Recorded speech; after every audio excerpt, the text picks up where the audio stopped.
안녕하십니까, 정어리TV 구독자 여러분. 오늘 제가 진행하게 됐는데요.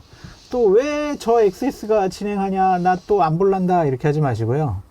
제가 또 어떤 헛소리를 하는지, 어떻게 엉터리로 진행하는지 좀 지켜봐 주셨으면 좋겠다라는 생각이 들고요. 정어리TV 누가 되지 않도록 제가 한번 즐겁고 재밌게 진행을 해보도록 하겠습니다. 어울립니다. 감사합니다. 네, 오늘 잘 부탁드립니다. 별 말씀을. 예. 오늘의 저희 주제는요, 와신상담. 뭔 뜻인지 아시죠? 예. 뭔 뜻이에요? 누워서 네. 이 쓸개를 빨고 있다. 왜? 그건 생각 못했네. 왜 빨고 있냐고. 대체 왜 빨고 있어요? 복수하려고 그러는 거 아니에요? 복수. 복수하려고. 나를 이렇게 아주 어렵게 만든 사람, 예. 그 사람에게 복수하려고 내가 편안하게 포근한데 누워 있으면은 또 현재 생활에 만족할까봐 예. 그냥 딱딱한 그 대나무 침대였던가요? 그런 대나무 것 같아요. 예. 그런 침대에 누워가지고 쓴 쓸개를 핥으면서 그때의 어려움과 복수심을 계속 유지하는 게 와신상담인데, 오늘의 주제는요, 와신상담, 부활을 꿈꾸는 사람들입니다. 어떻습니까, 배용기 앵커님? 부활을 꿈꾸는 사람들 많이 있죠. 네. 한번 선거철이니까 네. 어떤 사람들이 생각나는지도 한번 해보고. 배공 앵커님 누가 생각나십니까? 저는 조국이 생각나요. 조국. 제가 며칠 전에 같이 사진 찍어가지고 아주 어디에서 찍었어? 네? 방송 대기실에서 사진 찍어가지고요. 네. 조국 전 장관이 그걸 또 페북에다 올렸어요. 그래가지고 아주 어디에서 만났는데요? 그 MBC 그 뉴스 하이킥 대기실에서 만났어요. 그래가지고 저 전 출연자가 조국 장관이라 하더라고요. 그래가지고 제가 조국 전 장관을 정말 2019년도부터 어마어마하게 비판했거든요. 그래서 마주치면 안 되겠다. 그래가지고 다른 대기실에 가 있었어요. 그랬더니 조국 전 장관이 원래 대기실에 나오면서 장성철 소장 어디 갔냐고.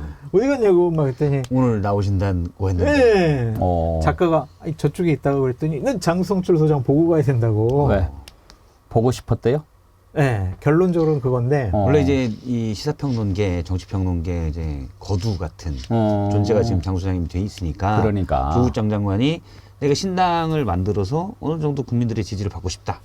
그러면 일단 거두 장성철을 한번 만나서 인사하고 아련을 해야 된다? 잘 좀 봐주십시오 라고 말하려고 했는데 얼굴 보자마자 그냥 잘 봐주겠다고 이렇게 눈빛으로 얘기한 것 같더라고요. 아니 그게 그래가지고 저쪽 복도에 있는데 장성철 소장 만나고 됩니다 뭐 이렇게 소리가 다 들리더라고요. 혹시 그래서 옛날에 뭐 조국 장관 막 씹어가지고 만나서 뭘 좀 해주려고 그랬던 건 아니고?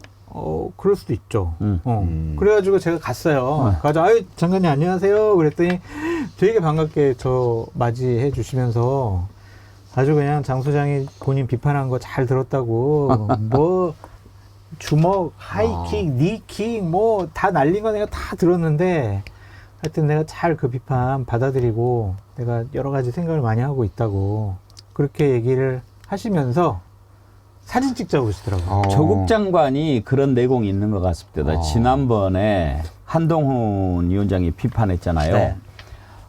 한동훈이 계속 조국씨 뭐 이렇게 이야기하면서, 근데 조국 장관 이야기하는 걸 딱 들어보니까 아주 딱 차분하게 한동훈 위원장님 저한테 관심을 가져주셔서 감사합니다 이렇게 하면서 대응을 하는데, 그런 게 한 수 더 높은 거지. 저한테도 그랬는데 장성철 소장님 그러니까 저를 비판해줘서 고맙습니다 네. 그랬는데 마음속에서는 마음속으로는 그게 이제 너는 보자 이런 게 있는 거지. 그게 미묘한 눈빛을 착각하지 잘 마. 봐야 돼요. 아니 그래도 사진 아주 잘 찍었고요. 이렇게 잘 들었습니다. 잘 들었습니다. 이거랑 잘 들었어요. 그러니까 이제 눈빛에 살기가 있네요. 살기가 좀 있었어요. 네.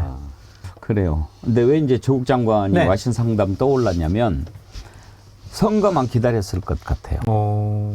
그래서 내 억울하다고 생각하는 부분에 대해서 국민들이 어떻게 평가해 줄까를 물어보고 싶은데, 지금은 그냥 이제 그냥 지지하는 사람들의 일방적인 소리, 비난하는 사람들의 소리 이렇게만 들었을 거 아니에요.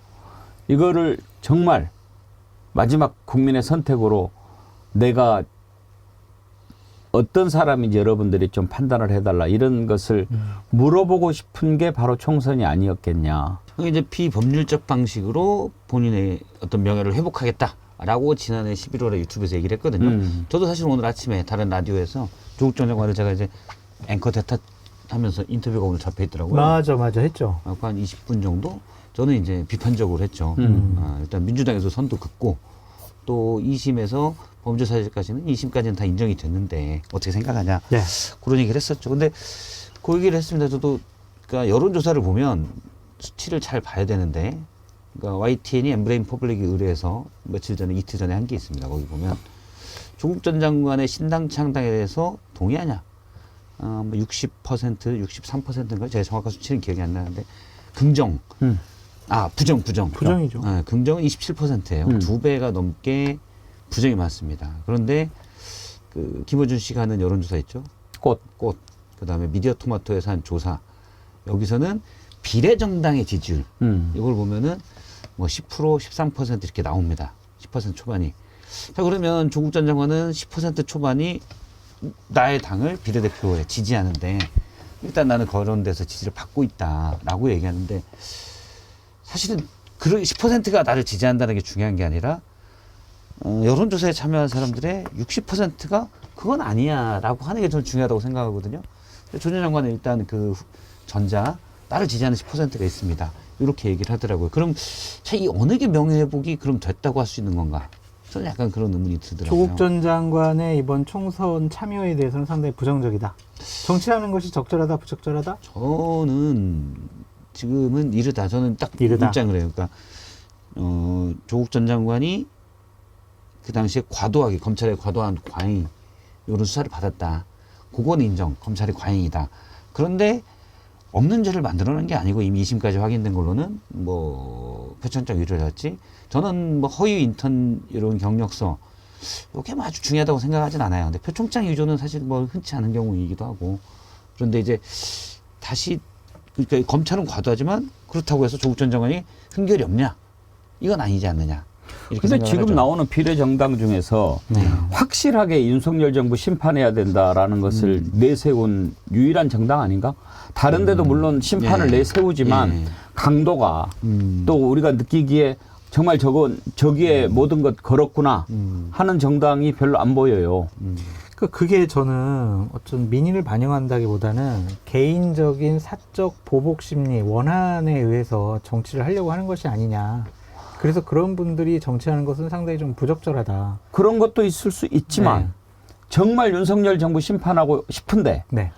누군가를 통해서 이걸 해보고 싶은데 별로 없을 때 그걸 이렇게 제시해주는 정당이 조국 신당 아니냐. 근데 민주당에서는 약간 거리두기 하면서 자중해라 이렇게 얘기하고 확실하게 있잖아요. 거리 뒀나요? 정청래 최고는 환영한다는 입장 밝히지 않았나요? 근데 이제 박홍근 뭐 비례연합정당 추진 단장 거의 뭐 같은 자기들 경우는 하는 정당이니까 좀 다르니까 네. 분산될까 봐 그런 차원이 있겠죠. 예측 예. 들어갑니다. 그러면 예. 지난번 2020년에 열린민주당이 대략 5.42% 얻어가지고 3석 비례 얻었거든요. 어떻게 보십니까? 난 조국 신당이 180석 얻을 거라고 봐요. 네. 180석. 180석이요? 네. 비례정당? 그래야 윤석열 심판하니까. 현실적으로 얘기를 해주세요. 비례 47석입니다. 비례 47석에 180석 얻으려면 어떻게 해야 되는 거지? 일단 한 자리에 선거제도로 4명씩 바뀌어야 쪼개 앉아야 되는데. 아니, 선거 한쪽씩. 제도를 바꿔야 되겠는데 먼저. 어떻게 예측하세요? 저는 정말 10%는 나올 거라고 봐요. 10% 정도 나올 거고. 지난번에 거의 2배 정도 나올 거라고 생각하시네요. 열린민주당보다. 그러니까 이제 윤석열 정부가 워낙 못하고 있어서 여기에 대한 반감. 그러니까 물론 뭐 저는 그 윤석열 정부랑 상관없이 한 5% 이상은 조국 전 장관을 지지하는 힘이 분명히 있다고 보고. 근데 이쪽이 조국 전 장관을 수사하고 기소했던 윤석열 정부가 워낙 못하고 있으니 한 5% 정도는 더 얹어서. 그래. 지금 보니까 조국 전 장관은 피해자였어. 윤석열 하는 거 봐. 지 대통령 하려고 그렇게 하더니, 지금 하는, 좀 뭐, 이른바 에스판을 치고 있는데, 따지고 보면 지금 생각해보면 조 전 장관은 피해자였어. 이런 생각을 하신 분들이 좀 더 있어서, 한 10% 정도 얻어서 한 6석? 이 정도는 가져가지 않을까. 6석까지. 네, 라고 생각을 합니다. 지금 친문 친노가 그쪽으로 좀 모이잖아요. 네. 문성근 씨가 지금 후원회장 맡는다고 하고. 예, 조 작가도 저는 이제. 그나마 이 선명성이 어느 정도 먹힐 거라고 보고 조국 전 장관이 원내 진입하는 것을 이제 그쪽에서는 강력하게 추진할 거 아니에요. 그래서 이제 그런 상상도 해봤어요. 그냥 공학적으로 1번을 무조건 여성을 줘야 되니까 예. 되고도 만약에 의석수가 좀 만족스럽지 못하다면 과감하게 1번 자리를 포기할 수 있는 그런 여성으로 내세워서 바로 2번 예를 들면 조국 장관이 달고 하겠죠, 2번. 한다든지 뭐 이런 식으로라도 원내 진입을 시도할 거다. 저는 뭐 3% 이상은 나와서 충분히 2석 이상은 가져갈 거다. 아무리 못해도. 그렇죠. 그렇게 생각을 맞아요. 해요. 그래서 조 전 장관이 지역구 나온다는 얘기도 있었는데 저는 사실 한 작년 여름부터 조 전 장관의 움직임을 제가 그렇게 눈으로 본 건 아니지만 주변에서 들어서 좀 이런 생각을 했었어요. 이번 총선에 무조건 나올 거다. 그 몇 명이 조 전 장관이랑 같이 이렇게 일을 하는 몇 명이 있는데 지난해 여름부터 타진을 했었대요. 호남에 지역구를 출마하는 걸로.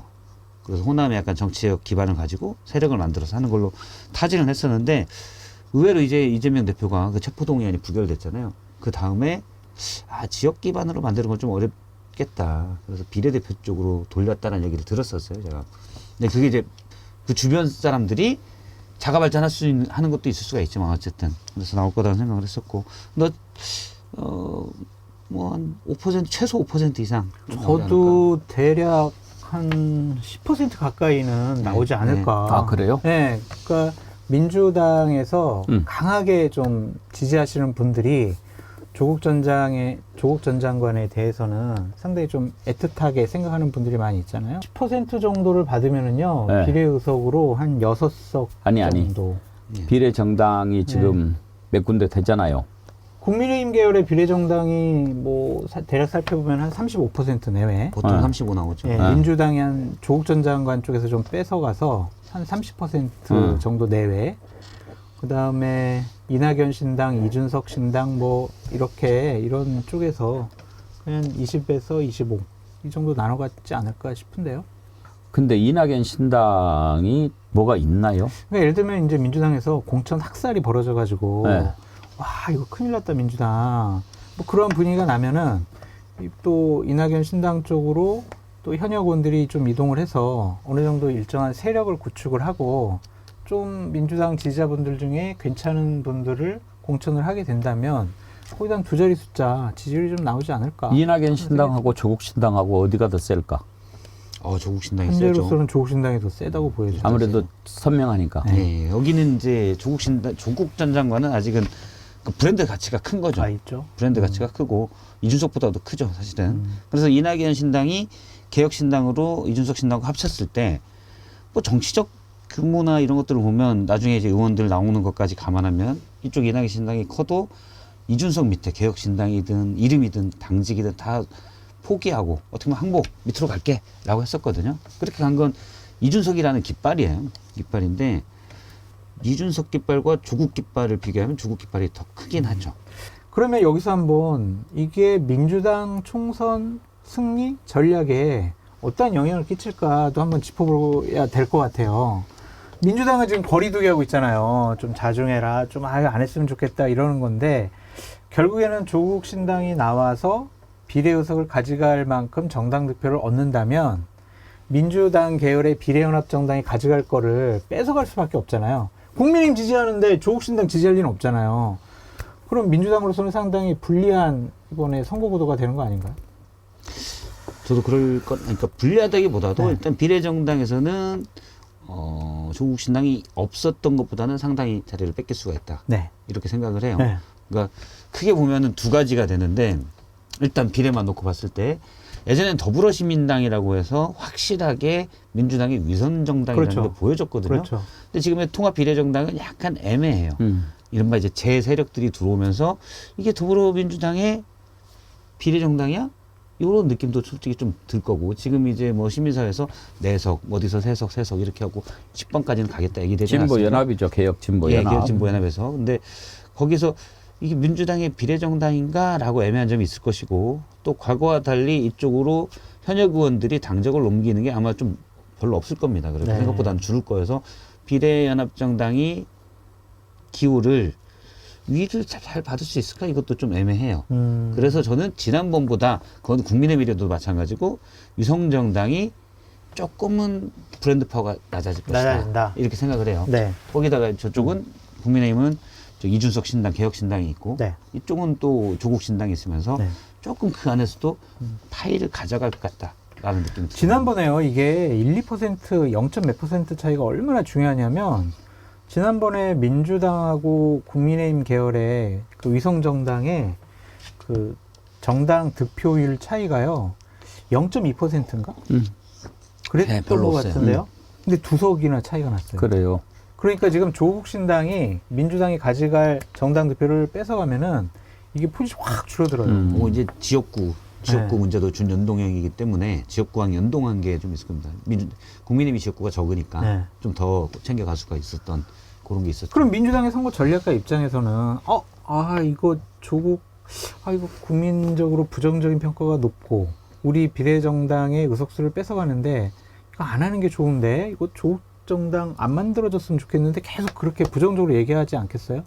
그게 조국 신당에는 좀 안 좋은 일들이 벌어지지 않을까? 어떻게 보세요? 나는 이제 지금 시작이라고 봐요. 시작이다. 네, 시작이고 사실 조국 전 장관 출마 선언할 때 모습을 보면 좀 쓸쓸했어요. 네. 근사하게 하지는 않았잖아요. 어디 계단 앞에서 했고 사람들도 좀 적었고 그런데 아까 우리 박성태 앵커 얘기한 것처럼 깃발이 크단 말이에요. 그러니까 나는 지금 벌어지고 있는 일을 가지고 판세를 예측하는 것은 매우 이르다. 이러다. 그렇게 생각합니다. 그런데 지금 대법원 확정 판결 앞두고 있잖아요. 예. 좋아요. 2번 딱 비례 2번 됐어. 배지 달았어. 예. 근데 그러고 나서 이제 한두 달 있다가 대법원에서 징역 2년 확정 판결 났어. 그러면은 배지 반납. 저가 그래서 오늘 조국 전 장관을 인터뷰하면서 그걸 물어봤어요. 오, 예, 물어봤죠, 뭐래요? 당연히. 네. 이제 현재까지는 이제 상고를 해서 대법원 들어가 있는데, 자 선거에 나오고 당을 만들고 이건 개인의 자유다 사실은. 그런데 지금 많은 법 전문가들이 얘기할 때는 이건 전문가들의 현재까지는 전망이죠.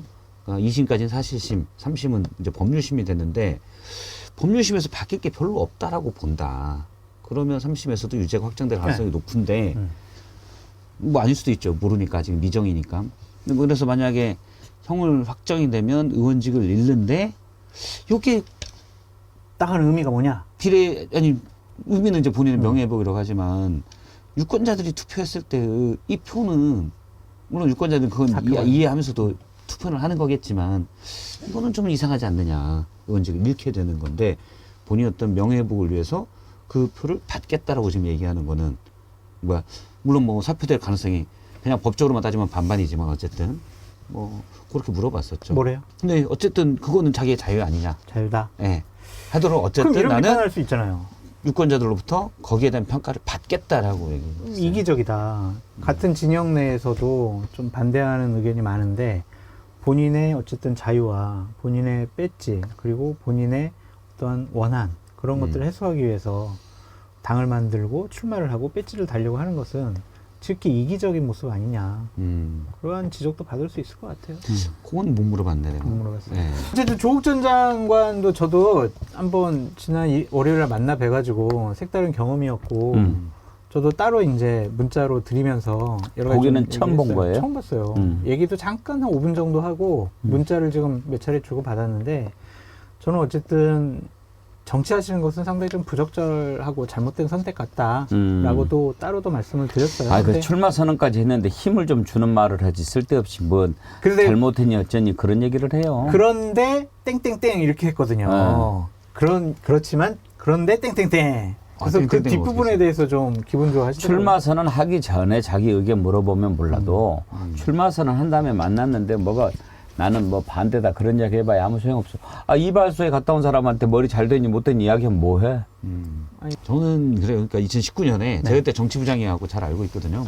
검찰이 뭐 수백 군데를 압수수색하고 온 가족을 또 하고 뭐 딸의 무슨 다닌 학교마다 다 가서 압수수색해서 뭐 하고 저는 분명히 검찰이 과도했다고 보는데 특히 또 조국 전 장관의 흠결은 어떻게 보면 크지 않은 흠결이라고도 생각할 수 있어요. 근데 이제 그 당시의 상황. 그러니까 분명한 지금 2심까지는 사실로 확정된 그 사실로 인정이 된 그 상황들이 있는데 그걸 전혀 인정하지 않고 어쨌든 계속 갈등이 됐거든요. 당시 서초문과 광화문으로. 저는 만약에 그 당시에 조국 전 장관이 사실 내가 크게 집안일 신경 쓰지 못하면서 이런 일이 벌어졌다. 정말 국민께 죄송하다.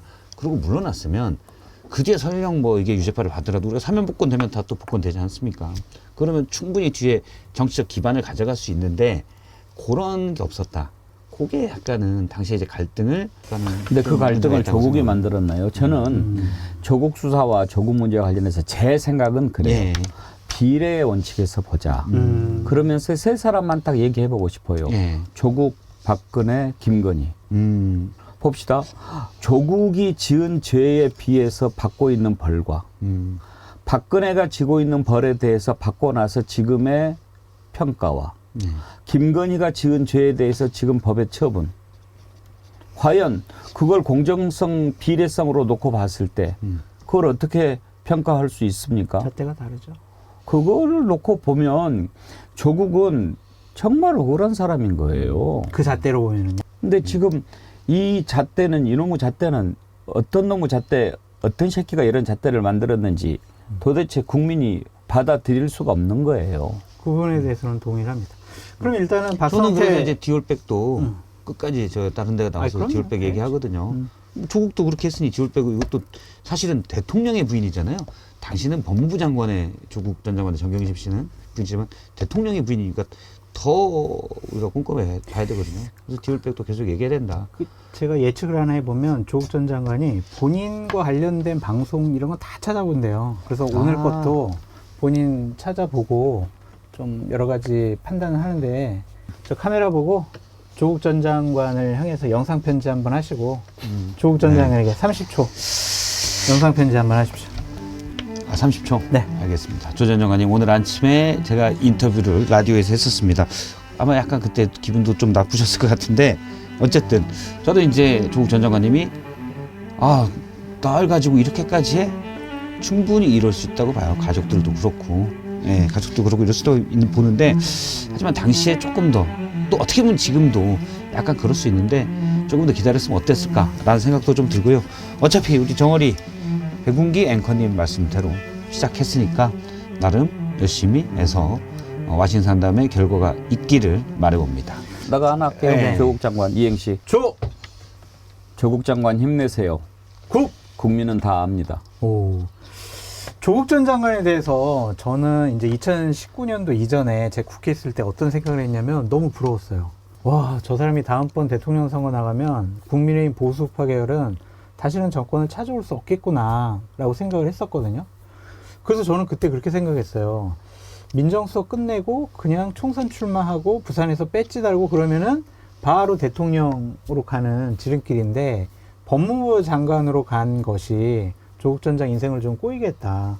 그때 제가 알기로는 민주당에서 많은 분들이 부산에 가서 출마해라. 그러면 나중에 대선 주자다라는 얘기가 있었다고 그러더라고요. 근데 본인이 이제 선택을 했다. 그렇죠. 그래서 지금은 이제 후회한다고 이제 그런 말씀을 하시더라고요. 그래요? 네, 그렇죠. 지금 다시 하면 장관 안 하겠다. 네, 안 하겠다고.